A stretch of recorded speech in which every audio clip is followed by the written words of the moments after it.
You're not supposed to go near the stones. You're kept at a distance, watched, controlled, and yet people still report things happening here. Not centuries ago, now. Because whatever this place was built for, it may not be finished. This is Stonehenge. Welcome to Haunted Travels. Some places don't tell you they're haunted. You feel it when you arrive. Stonehenge shouldn't exist like this. Not just as a monument, but as a system. Massive stones, precise solar alignment, built over thousands of years, designed to track cycles of light and time. This wasn't decoration, this was purpose. This wasn't just a gathering place, it was a burial site. Over 150 individuals cremated and placed here, positioned deliberately, as if this wasn't somewhere people visited, but somewhere where they were meant to remain. The heelstone aligns with the summer solstice sunrise. The structure reflects cycles of life and death. And the bluestones, brought over 150 miles from Wales, chosen. Some believe they carried healing properties. That this place wasn't just symbolic, it was functional.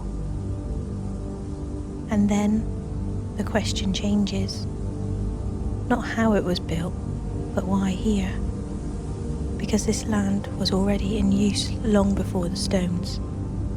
Burials, processional routes, ritual pathways. Stonehenge didn't create meaning. It was built on top of it, and this is where it becomes harder to explain. Because the reports don't just come from visitors, they come from those who work here. Security staff, observers, people trained to notice and dismiss. And some of them couldn't.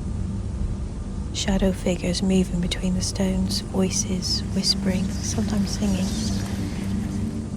Others describe lights not fixed, not natural, hovering, shifting, then gone.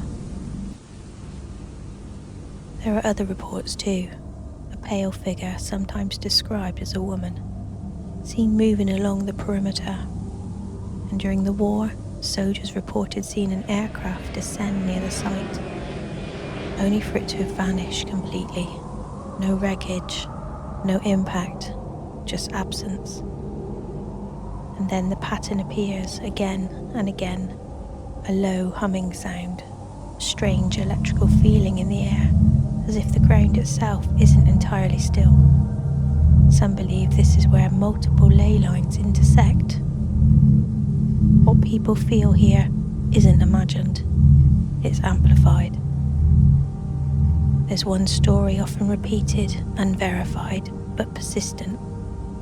In 1971, a group of campers stayed inside the stone circle. At night, a violent storm passed over the plain. Witnesses described an intense blue light.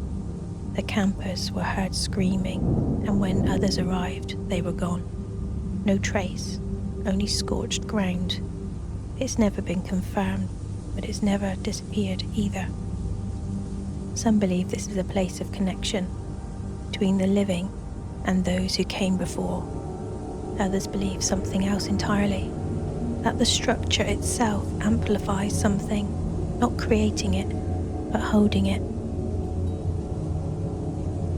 Today, you're kept at a distance. You walk around it, you observe it, try to understand it, but distance doesn't move feeling.